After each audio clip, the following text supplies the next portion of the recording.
দূর থেকে ভিডিও ওগুলো দেখো, ওই পাশে দেখো, পাশে দেখো। আমরা এখন ক্যান্টিনে আসছি, ইডেন মহিলা কলেজ। আজকে আমরা ইসরায়েলি সকল পণ্য এই ক্যান্টিন থেকে বয়কট করব এবং এখানে আর কখনো কোনোদিন ইসরায়েলি পণ্য আসবে না। কি ঠিক কি না বলো? তাদের ভালো মতো কাপড় কাচার সাবান বলো, ইসরায়েলি পণ্য এখন থেকে আনবা না? না হ্যাঁ আনবা না? বলো আনবা না? না আনবা না।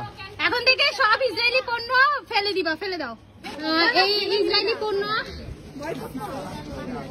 ধর সব ফেলে দাও, সব ফেলে দাও,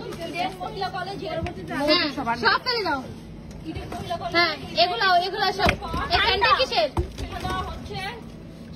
সব ফেলে দাও। এখন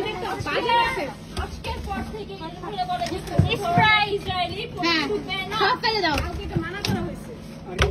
সবগুলো এই যত ইসরায়েলি পণ্য আছে আমরা ইডেন মহিলা কলেজের ক্যান্টিন থেকে সবগুলো ফেলে দিলাম। এখন থেকে আর কখনো এই ক্যান্টিনের ভেতরে, আমাদের ইডেন মহিলা কলেজের ক্যান্টিনের ভেতরে আর কখনো ইসরায়েলি কোনো ধরনের পণ্য আনবে না। এবং আমরা সকলকে আহ্বান জানাবো, বাংলাদেশের মানুষকে এবং প্রত্যেকটা মুসলিম কান্ট্রিকে আমরা আহ্বান জানাবো ইসরায়েলি পণ্য যাতে তারা বয়কট করে, তারা যাতে কখনো এই ধরনের ইসরায়েলি পণ্য না ব্যবহার করে, না খায়। ধন্যবাদ সকলকে। এই পণ্য